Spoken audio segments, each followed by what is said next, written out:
I love Black Clover. It was the first series I followed on a weekly basis for both the manga and the anime since 2017, so it really is something special to me.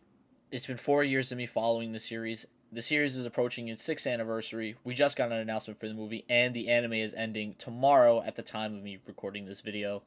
With all these milestones approaching, I figured I'd make a video on my favorite shonen series. So, spoilers ahead for the manga and anime. You have been warned. From the first chapter, we're shown how the Clover Kingdom operates and how our main character, Asta, fits into the hierarchy of the kingdom. Magic power and noble status are everything, and since Asta not only isn't of high nobility since he lives in the Forsaken Realm, aka the Boonies as it's referred to time and time again, and to make matters worse, he also has no magic power whatsoever. So on paper, he's doomed to live a hard and miserable life, and this sets up a grim picture for Asta, where somebody like Deku from My Hero Academia is still able to live a long, successful life, even if he doesn't have a quirk, unlike Asta, who's born with no magic whatsoever. Even when Asta does make it into the Magic Knights, he still faces constant discrimination towards himself and his fellow Black Bulls due to them not hailing from nobility and being viewed as the worst squad among the 9 Magic Knight squads. Yami, the captain of the Black Bulls, is constantly ridiculed and belittled for being a foreigner to the Clover Kingdom. Seeing this discrimination throughout the series gives the audience a better chance to sympathize with Asta and Co., since we see them go from a squad disrespected and looked down upon to an outstanding group of mages whom the general public grows fond of and respects deeply. Black Clover also has an amazing world setup with a really unique magic system. From the start, we're introduced to the 4 kingdoms, all named after a deck of cards, with the Clover Kingdom being the one that's changed. We have the Diamond Kingdom, the Heart Kingdom, and the Spade Kingdom. We also are hinted from the start of the series to the Devils, which is what one of them resides in Asta's Fire Leaf Grimoire, his devil Lieb. Throughout the series, we get little nods and even travel to other realms, such as the Shadow Palace, a place linking the physical world to the Devil's world during the reincarnation arc.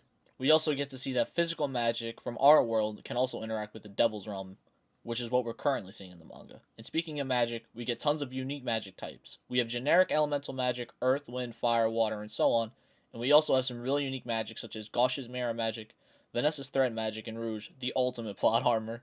And I have to mention here my boy, the homie, Licht, who has frickin' sword magic and an entire arsenal of swords at his disposal inside of his grimoire.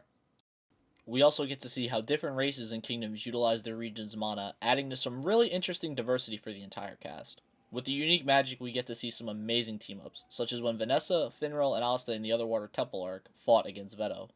Another standout fight, and also my personal favorite fight in the entire series, is when we see Lumiere, Licht, Asta, and Yuno fight together in the Shadow Palace against Zagred, a high-ranking devil.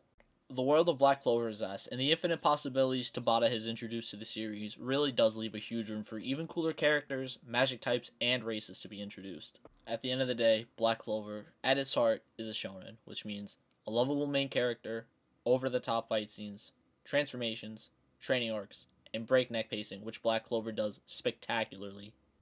The fast pacing really gives the series that marathonable quality, so you always want to know what's going to happen next. Black Clover doesn't try to reinvent the wheel. It just does what a shonen does, incredibly well. It plays off the tropes we all know shonen series for, and puts its own little fun spin on it from the start. I love Black Clover, and honestly, I hope this video convinced you to give it a try. As for what medium I would recommend, the manga as always, because I am a manga elitist. The anime does suffer from some terrible animation and weird pacing at first, but once you get over the hump, the anime really does pick up and it shines. Either way, you choose, and you'll definitely enjoy this series.